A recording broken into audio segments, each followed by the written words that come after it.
Assalamualaikum warahmatullahi wabarakatuh. Waalaikumsalam warahmatullahi wabarakatuh. Bagaimana kabarnya anak-anak? Sehat, alhamdulillah. Sebelum memulai pembelajaran pada sore hari ini, mari kita membaca basmalah terlebih dahulu dan juga doa sebelum belajar. Silakan dipimpin oleh ketua kelas.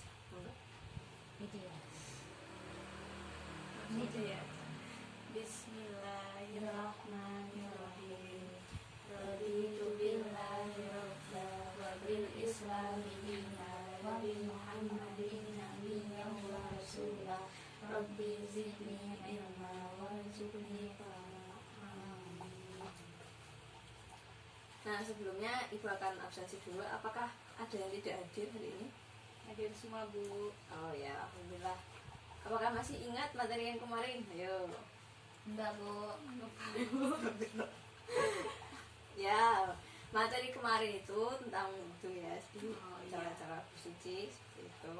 Nanti bisa dipelajari lagi. Ada pertanyaan dari materi kemarin? Cukup, Bu. Masih ingat, Bu, ternyata. Alhamdulillah kalau ya kembali. Nah, akan Ibu sampaikan tentang kompetensi dasar dan juga apa yang akan kita capai untuk pembelajaran pada hari ini. Yang pertama itu tentang mencoba membuka khasanah keilmuan Islam pada masa dinasti Abbasiyah terutamanya. Kemudian yang kedua itu meyakini nilai-nilai Islam, yaitu rajin, tekun, kemudian kompetitif. Itu merupakan sebuah keteladanan. Terus yang selanjutnya itu menjelaskan tokoh pada masa kejayaan Islam di bidang keilmuan. Itu ada, kita ambil tokohnya hari ini adalah Al-Kindi tuh. Kemudian untuk teknik penilaiannya nanti akan ada diskusi kecil dan kalian juga mendemonstrasikan dari hasil diskusi. Kemudian bersama teman akan ada form untuk penilaian, dan untuk tertulisnya nanti akan Ibu lampirkan di Google Form. Jadi cuma 5 soal uraian singkat seperti itu. Biasakan dulu ya. Ya, Bu. Oke. Baik, untuk membuka awalan tentang bab 5, yaitu masa kejayaan Islam yang dirindukan kembali itu, apakah sudah ada yang tahu tokoh-tokoh keilmuan Islam pada masa Abbasiyah? Sudah ada bayangan? Belum. Bisa dijelaskan sedikit? Belum, Bu. Cuma tahu namanya, Bu. Al-Ghazali? Iya, benar. Ya, itu artis ya. Ya, canda. Kemudian Ibu akan menayangkan satu video biografi dan juga sedikit pemikiran dari Al-Kindi. Jadi mohon disimak dengan baik-baik ya.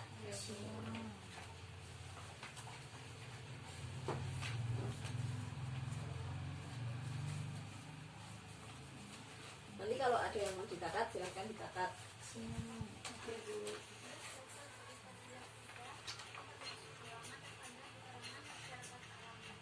Dan pemimpin di daerah Yaman dan Hijaz. Ia lahir di Kufah sekitar 186 Hijriah atau 801 Masehi dari keluarga kaya dan terhormat. Kakek buyutnya adalah Al-As'ad bin Qais. Ia adalah salah satu sahabat Nabi yang gugur bersama saat bin Abi Waqqas dalam peperangan antara kaum muslimin dengan Persia. Sedangkan ayahnya Ishaq al-Subah adalah gubernur Kufah pada masa pemerintahan Al-Masih dan Ar-Rasyid. Pendidikannya Al-Kindi dimulai di Kufah dengan pembelajaran yang umum, yakni Al-Quran, membaca bahasa Arab, kedokteran, ilmu hitung, fikih, dan teologi.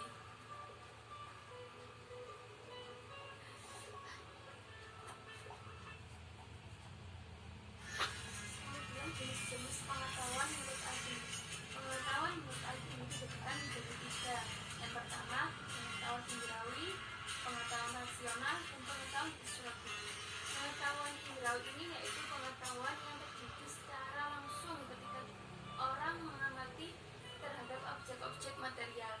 Sedangkan pengetahuan rasional pengetahuan ini yaitu diperoleh dengan cara jalan menggunakan akal dan bersifat universal. Kemudian pengetahuan historis ini berasal dari wahyu tanpa upaya serta tanpa bersusah payah.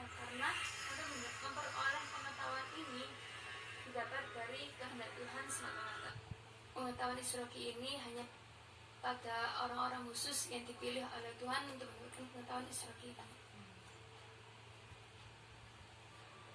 Kemudian pemikiran Al-Kindi tentang metafisika. Menurut Al-Kindi, Tuhan adalah wujud yang sempurna dan tidak didahului oleh wujud lain. Tuhan dalam filsafat Al-Kindi tidak mempunyai hakikat dalam arti aniyah atau mahiyah. Tidak aniyah karena Tuhan tidak termasuk dalam benda-benda yang ada di alam. Bahkan dia adalah pencipta alam. Untuk membuktikan tentang wujud Tuhan, Al-Kindi berpijak pada adanya beberapa keanekaan dan keteraturan alam, sebagaimana argumentasi yang sering digunakan oleh filosof Yunani. Kemudian sesuai dengan pendapat Al-Kindi bahwa Tuhan adalah pencipta dan bukan penggerak pertama sebagaimana pendapat Aristoteles. Alam bagi Al-Kindi bukan kekal di zaman yang lampau, tapi mempunyai permulaan, dan alam tercipta dari yang tiada atau creatio ex nihilo. Bagi Al-Kindi, keterbatasan waktu dan gerak merupakan tunjuk terhadap bermulanya dunia dalam waktu. Jadi, gerak adalah baharu dan ada permulaannya. Kesimpulannya, zaman dan gerak tidak dapat saling mendahului. Semuanya ada secara bersamaan. Alasan inilah yang menjadikan Al-Kindi berkesimpulan bahwa dunia ini baharu dan ada penciptanya. Selanjutnya mengenai kosmologi. Al-Kindi berpendapat bahwa alam ini dijadikan Tuhan dari tiada. Allah tidak hanya menjadikan alam saja, namun juga mengendalikannya dan mengaturnya, serta menjadikan sebagiannya menjadi sebab bagi yang lain. Selanjutnya pemikiran Al-Kindi tentang jiwa dan akal. Menurut Al-Kindi, jiwa atau roh itu tidak tersusun, tetapi mempunyai arti penting, sempurna, dan mulia. Substansi roh berasal dari substansi Tuhan. Maka hubungannya roh dengan Tuhan sama dengan hubungan cahaya dengan matahari. Karena hakikatnya jiwa itu bersifat spiritual dan ilahiyah, maka jiwa itu berbeda dengan tubuh dan bahkan bertentangan dengannya. Sedangkan tubuh mempunyai sifat hawa nafsu dan kemarahan. Menurut Al-Kindi, jiwa itu kekal dan tidak dapat hancur bersama hancurnya badan. Jiwa tidak hancur karena substansinya dari Tuhan. Maka ketika jiwa berada dalam badan, ia tidak memperoleh kesenangan yang sebenarnya dan pengetahuannya tidak sempurna. Baru setelah ia berpisah dengan badan, ia akan Oke. Setelah menonton tayangan video tadi, apakah ada yang ingin ditanyakan? Belum ada, Bu. Belum ada, Bu.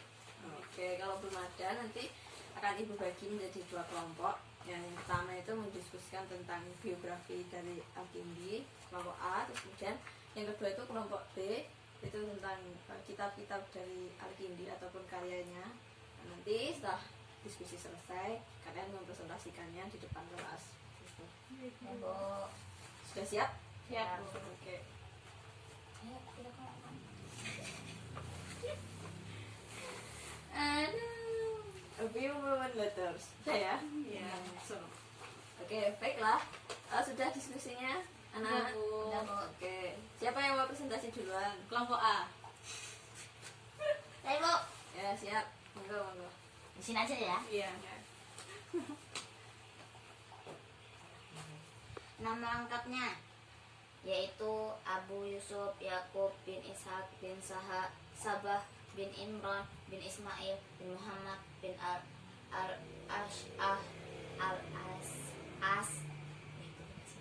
bin Qais Al-Kindi.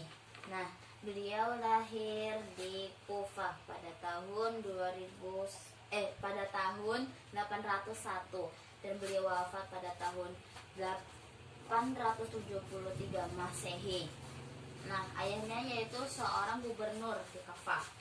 Nah, Al-Kindi ini adalah filosof muslim pertama karena menjadi orang Islam pertama yang mendalami ilmu filsafat. Dah, Bu. Oke, kita berikan aplaus dulu. Yeay. Ada pertanyaan untuk kelompok A? Gak ada, Cukup, Bu. Bu. Oke, kelompok B selanjutnya silakan presentasi. Oke, Bu. Sekarang saya mempresentasikan karya karya dari Al-Kindi. Nah, Al-Kindi sendiri menguasai beragam ilmu pengetahuan. Nah, beberapa karya Al-Kindi yang terkenal antara lain itu ada 5 kitab. Yang pertama, kitab Al-Kindi ila al-Mu'tasim billah fi al-falsafah al-ula. Nah, buku ini membahas tentang kajian filsafat pertama. Nah, yang kedua, kitab Al-Falsafah al-Dakhilat wal al-Masail al-Mantikiyah wal al-Muqtasah wa ma fauqa al-Tabi'iyah. Nah, buku ini membahas kajian filsafat dan berbagai masalah yang berhubungan dengan logika dan metafisika. Ya. Yang ketiga itu kitabnya tentang Risalah Al-Hikmiyah fi Asrar al-Ruhaniyah. Nah, ini membahas berbagai rahasia spiritual dengan bahasa filosofis. Nah, yang keempat, Risalah fi Annahu al-Jawahir la Ajsam. Nah, ini mengkaji tentang berbagai substansi tanpa badan. Yang kelima itu kitab fi Ibarah al-Jawami al-Fikriyah. Nah, ini menganalisa tentang berbagai ungkapan mengenai ide-ide komprehensif. Nah, itu Bu, karya dari Al-Kindi. Ya, ada yang ingin ditanyakan dari kelompok B? Tidak ada, Bu. Kalau gitu saya yang tanya. Maju. Berapa Waktunya tadi? udah habis, Bu. Berapa tadi kitab yang di bawah nama dari Al-Kindi? 5. 5. Kitab yang di 206. 260. Iya. Jadi beliau ini memang untuk kitab yang terkenal tuh 5, tapi untuk keseluruhan sebanyak itu. Jadi dapat diambil sebuah pembelajaran bahwa para ilmuwan kita itu rajin sekali belajar, jadi tekun. Kemudian kompetitifnya itu memang dalam lingkungan itu dibentuk oleh pemerintahan itu untuk gerakan penerjemah. Kemudian adanya apresiasi untuk penelitian, jadi enggak seperti di negara kita agak terbengkalai seperti itu, tapi di sana itu benar-benar support dari pemerintah pun ada, karena Al-Kindi ini juga menjadi mentor dari salah satu putra khalifah, yaitu Al-Ma'mun dan Al-Mu'tasim seperti itu. Walaupun pada era selanjutnya karena dia itu dekat dengan Mu'tazilah, nah Al-Kindi ini juga terdampak menjadi dibenci oleh khalifah. Tapi Al-Kindi itu memiliki perbedaan dengan Mu'tazilah dalam hal ilmu kalamnya seperti itu. Kemudian untuk teori metafisika itu meta itu berarti tidak, kemudian fisika itu sesuatu yang fisik. Jadi ada sebelum sesuatu yang fisik seperti itu. Dia tidak menganut emanasi. Emanasi itu ibaratnya pancaran. Jadi dalam teori filsafat itu ada penciptaan untuk Tuhan itu mengalir untuk ke setiap dimensi. Jadi emanasi itu seperti pancaran kira-kira. Nanti ada pancaran 1 sampai 10, tapi Al-Kindi itu tidak menganut seperti itu. Jadi Kenapa? Karena dia menyelaraskan agama Islam dengan filsafat. Nah, filsafat itu kan Tuhan dan makhluknya itu memiliki jarak seperti itu. Walaupun di dalam Al-Quran itu kita dekat sekali dengan Tuhan seperti sedekat nadi, tapi beda ya antara Tuhan dengan makhluk. Jadi Al-Kindi itu mencoba untuk menyeimbangkan antara filsafat, dia itu aliran Helenisme atau yang diambil tokohnya itu Aristoteles. Nah, tapi dia menyelaraskan dengan agama agar tidak bertentangan. Itu alasannya. Dia tidak menganut emanasi.